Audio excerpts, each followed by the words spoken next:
Tony, as a kid, what did you want to be when you grew up? Um, well, I was born into a mining family in a mining village in Yorkshire, South Yorkshire. So I don't know. I always wanted music was all around because my grandfather had an organ which he used to pump with his feet to play. Couldn't read, but he could play. And my dad, when he came back from the RAF, he was stationed out in India and Egypt and all these places. And he came back and started work again for the coal board, but he was an accountant for the coal board. He always wanted me to, and I used to play piano, and he used to put me on a seat when I was about 5 or 6, and he'd play the piano in the front room. When my Irish grandparents came over from Maltby, which is a village near Rotherham, and they used to come over on certain Sundays, and my dad would stand me on a chair, play the piano, and I would sing whatever the hits of the day were. I don't know what they were in the early 50s, or Jimmy Young or whatever the hits were. And then they would give me a sixpence, which I would put in my pocket and think, and then I used to think, oh, I could make a living at this. So basically they planted the seed of me wanting to be I was surrounded by music. Yeah. Ever was even my uncles who worked down the pit, one of my uncles, Uncle Jack, he used to sing when he was shaving in the sink, but he sounded like a very famous opera singer from Italy. Yeah, and I used to think, well, he used to, so it was there. It was planted in my brain there that music was my thing. That was it. Yeah. Did any particular artist inspire you? There was lots of artists did, and still today.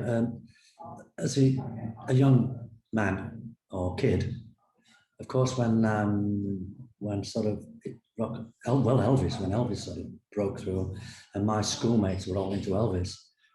Yeah. But one of the things was that my dad, when he came back from Egypt and India and all these places, he'd got this huge collection of 78s of American albums and CDs, 78s, Yeah. not CDs, these are big records, which he used to play to me, and they were big bands, the Glenn Millers and all this, and Ella Fitzgerald, Sinatra, and Nat King Cole, So this was the music that I was really into. My mates, schoolmates, they went into the new thing, skiffle, Lonnie Donegan, Elvis, this sort of thing. But my music was the old sort of 40s big band music. Yeah. What do you enjoy most about singing? The fact that I can do it without thinking. I do my own phrasing.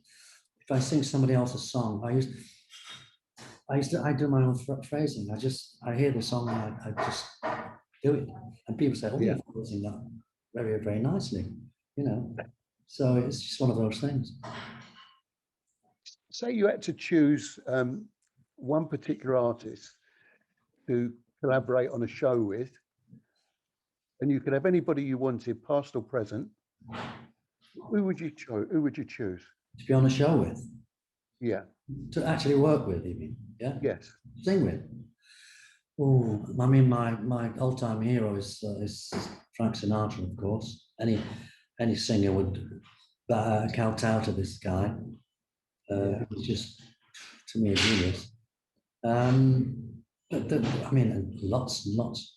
Oh, I tell you what, it's a strange one, but Lady Gaga. Really?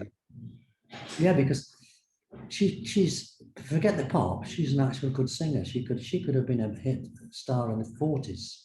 She's a good singer. I mean, she did an album with Tony Bennett, another of my favourite songs, who I've had the great pleasure of meeting once. That was doing standards. So, you know, she's great. Who else did I actually wrote it down? Who else was it? Can't see. Wish I didn't have these, but oh, there you are. Somebody else. Oh, the other person, which I was watching a TV thing, and Emmylou Harris. There was a program about Emmylou Harris. Yeah. Filmed in 1974, the Old Grey Whistle Test. And because I love country music, and I just could not believe how good she was and how great the band were. The band were absolutely stunning. I mean, staggering. And we were on the way driving here today. I was talking about it with my son Sean, and I said, because I'm doing an album in December in Nashville, a country album, and he said, "Oh well, you've got so and so." I said, and one of the musicians is Emmylou Harris. Played for Emmylou Harris for years, donkey's years. I'm thinking, I hope it's that guitar player, because he was unbelievable. So please God, let it be him. I shall bow. Tony, do you ever do you sing in the shower? Never. No, I don't. No. I'll tell you what I do, which amazes a lot of people. Well, I do my vocal exercises when I'm driving. If I go to the shops or driving anywhere, I do all the shopping. Gets me away from the lockdown. But I do it in the car. I do my la la la la la la la la, all that kind of, you know, in the car, and you get traffic light. You can see the car, people in the cars opposite, and I'm doing la la la la la la la la la. Like when I put my one finger on my ear so I can hear la la la la la la la la la, and they're looking at each other, going, what the hell are they doing? What do you think you might do if it wasn't for your music career? What other career do you think you might? I can't imagine doing anything else. I mean, my dad, when I left school, wanted me to. I got an office job. Started off working in the wages department because my dad said, "Go to night school and learn accountancy and all this kind of thing." But my worst subject at school was maths. So I'm thinking, why the hell does he want me to, you know? So anyway, I stuck it for about 2 years, and I'd had enough. And I started doing semi-pro work. And that's why I could never do another job. I don't know any other job. No. What would you say then, over the years, was in your opinion, your best and most memorable performance? Over the years? Oh, which never, yeah. I'm going back now to. There's two things. Back in the 60s, I was a singer. I had a backing group called the Trackers, early 60s. And we used to work the miners' clubs, the working men's clubs, you know. Yeah. And there was one particular working men's club, which we did. And these were rough miners, you know. Yeah. You've got to entertain them. You've got to be good, you know. Yeah. And we did this place one night in a place called Deneby, which is actually, I'm from Conisbrough, which is at top of the hill. Deneby actually used to go down the hill and went to school there. Yeah. So I did this club one night, and my support act was Marty Kane. Do you remember Marty Kane? Yeah, I do remember. Yeah, from Sheffield. Yeah. And she was great. I mean, she was a singer, you know, before she became a singer comedian. Yeah. She was a good singer. Anyway, that night we did this show, and they would not let me get off stage. And I finished up. I said, I don't know any more songs. And I said to piano player. I said, do you know a house is not a home? He says, yeah, I know it, yeah. So this is like 11:15 or 11:30 at night. I Yeah. said, can we do it? So I sang A House Is Not a Home, and it absolutely slayed them. They were crying, the audience, Yeah. standing and just standing and clapping. Yeah. That was one of them. The second one was 1967 when I did a week at the Greasewell Club, which was, there were two clubs that were doing cabaret, that were ex-working men's clubs. One was the Yeah. Scale Club in Doncaster, and one was the Greasewell Club in Rotherham. And I was doing a week at this one in Rotherham. And in Sheffield, there was a nightclub. And this girl was the secretary of this nightclub. And the woman that was supposed to find out people they wanted to book had heard about me, which is like a few miles away in Rotherham, doing this Greasewell Club. And she was ill. She said, I can't go. She said to this Sue, would you go and see if this singer, this Tony Christie, is he any good? Would he be worth booking on the Bailey circuit? Because Bailey's had a lot of nightclubs for the circuit, you know. And so she came, and there was a band playing, an Irish band playing that weekend at the Baileys in Sheffield. And they said, oh, we've heard of Tony Christie, can we go with you? And because I was completely unknown apart from the club circuit. So they came and sat there, and that's how I met this girl, this Sue. And my opening song in those days was No Other Love Have I, in Latin, dum da dum dum da dum da da da da. And that was that night that I met my wife. We were married within the year, so we've been 67, we're married in 68, and we've been married ever since 53 years now. So that's another a big part of my life, you know. Just that. Yeah, I was going to ask you, did you ever date a fan? But I suppose you did, and you married her by the sound of it. Well, I dated my wife. I married my wife. But I mean, of course, in those days, I mean, lead singer in a band going around everywhere, Scotland, Wales, the Northeast. You know, they were very, very popular. So there were a lot of beautiful girls who, you know, it was before I met my wife. Yeah, that was going to be another question. Did you get the thing that a lot of them got in those days, with them throwing their knickers on the stage? And I get it these days now. Yeah. Still get it? It's not knickers now. Yeah, the tenor ladies. That's what it. What was the experience like working with Peter Kay when you did Amarillo and on Phoenix Nights? The Phoenix Nights. Did you work together? Yeah, because I was living in Spain. My wife and I have been living in Spain for 15 years.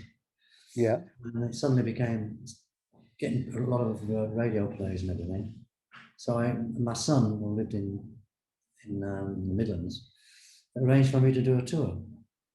Yeah. And halfway through the tour, I came to the tour because the people from Universal said, if your dad, Brian Berg from Universal said, if you can get your dad to come over and do a tour, we will advertise his album and pay for the adverts on television, which will guarantee his album with top 10. So I said, okay, Sean, if you can arrange it, do it. So they arranged about, 35, 40 days.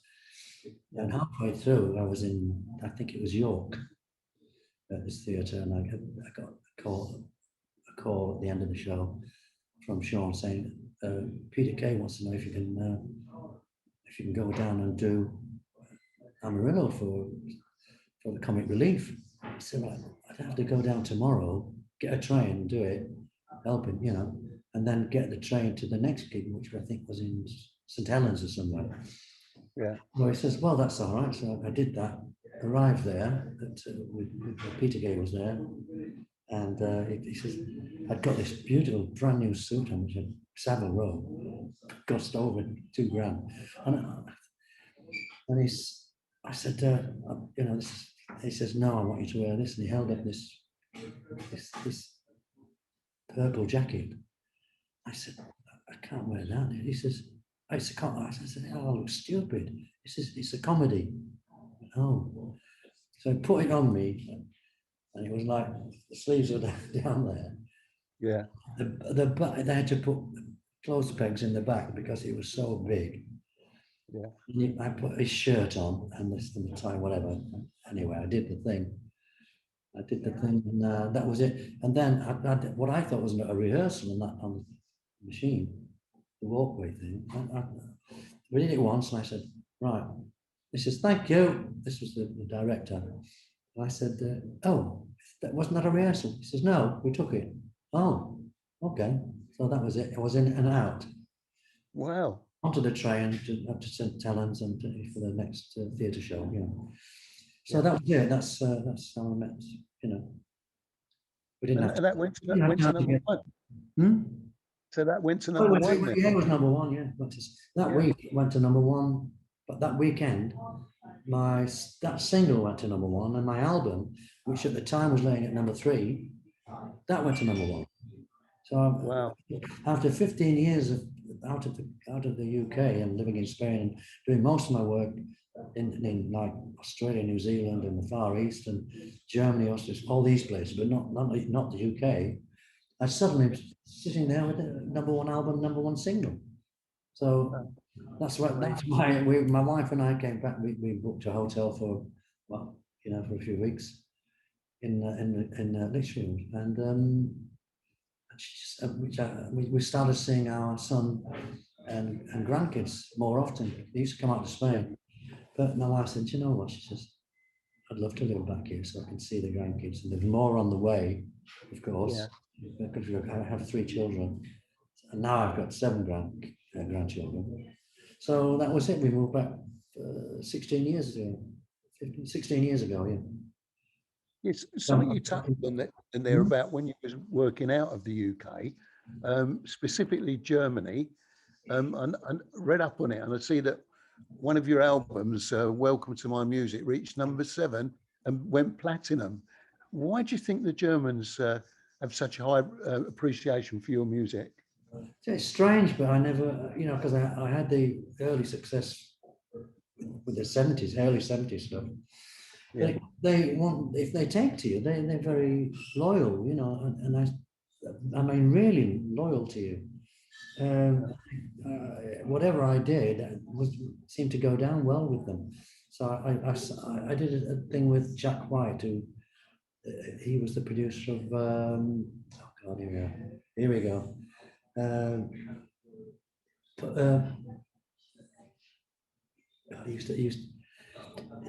He did that thing on the wall when the wall came down in 1989. He's married to a Welsh girl now from the Beach TV show, the American TV show. Yeah. What's his name? I think I'm getting it, you know. Yeah, but I'm the same. We're all the same. Not Jason. Anyway, cup of tea. This might bring it back.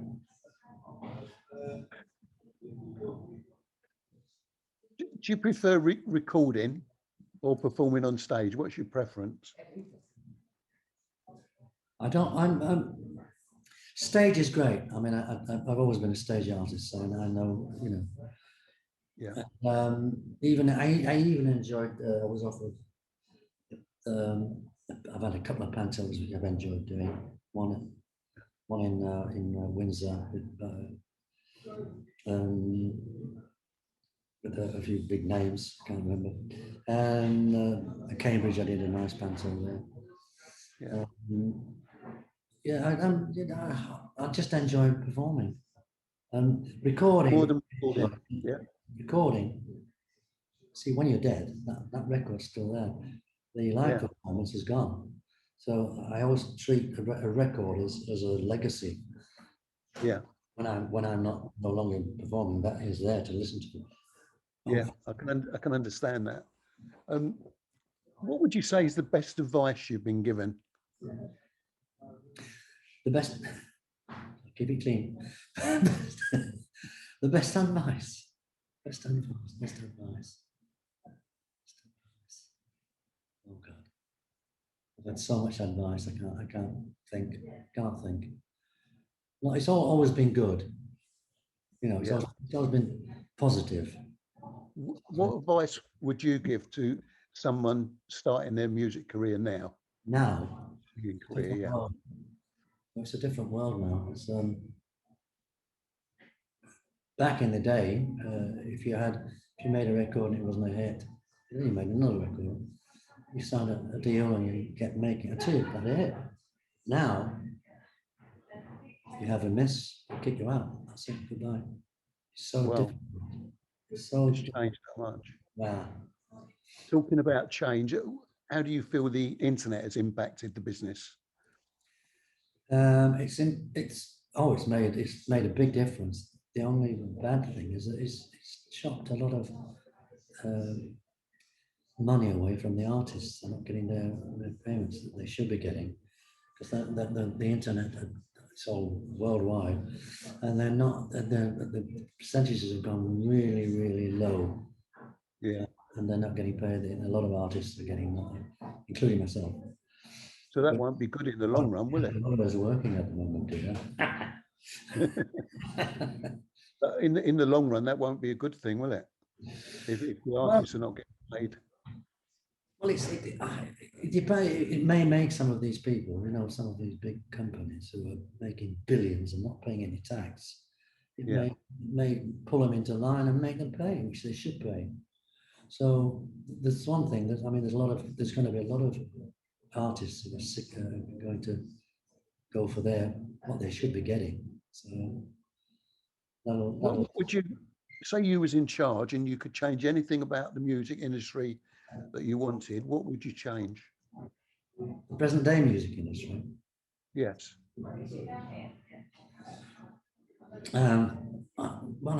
It's changed. I mean, the music itself has changed.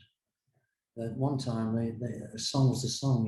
You know, a verse and lyric and chorus, and you know. Now they seem to get one line and a lot of background, doof, doof, doof, doof, doof, and one line repeated and repeated. There's not a lot of story it's my opinion. Not a lot of Yeah. story in a lot of the modern songs. Yeah. Yeah, I'm with you. If you had to leave a message for your fans, what message would you send? I just say thank you for sticking with me, and they have. I've still got a huge fan base which has stuck with me through thick and thin for years and years. I'd like to say, well, thank you so much for being so nice to me and my family. I hope that I've given you a bit of pleasure, you know. And just to finish up, what's next for you now? Oh, well, the next thing is that I was supposed to be this year, which was cancelled because of the lockdown. Yeah. I was supposed to be touring with the Nelson Riddle Orchestra, conducted by his son Chris, who has got his dad's arrangements, all the sonatas and Nat King Coles, and you know, loads of Ella Fitzgerald, Peggy Lee, and all his arrangements. And I was supposed to be doing a tour. By the way, Nelson Riddle 100. It would have been 100 this year. Wow. So that was we were doing a big tour, big interest in America to do the casinos and Canada, which would have been you know a week at each casino, you know, bang all over the place. So that was cancelled. It's been, you know, I had a lot of work, particularly abroad. I can't fly to Germany, I can't fly to Australia, New Zealand, can't fly anywhere really. So I've But lost. you will be going on tour later this year, though, won't you? Yes, yeah. There's a tour going in which we put in, and basically, Leo Sayer, he can't get out of it because he lives in Australia now. He Yeah. can't get out, and I know his manager very well, Jan. And she said, "Oh, Yeah. Tony, would you please? We've got all these great little theatres booked for Leo's tour. He can't get back. Yeah. Can you do them for him?" And I said, "Well, yeah, if you promote it properly, you know, which they're doing. So that's what I'm doing, and which will be end of October to middle of October to the end of November, and that's when we've got a 10-day break. That's when I go to Nashville. We're doing a country album, and then back in a couple of days. Yeah, so that's till the end of this year. I've got the Irish Songbook 2 to do. We've been working on that now recently, and another album which we're working on, which is a secret. Yeah. Yeah, I'm looking forward to hearing it all. Be great. I'm looking forward to finishing them. Anyway, Tony, thanks very much. Been a great interview. Really enjoyed it, and look forward to seeing you back on stage soon as possible. Thanks a million for ringing. It's been a great pleasure.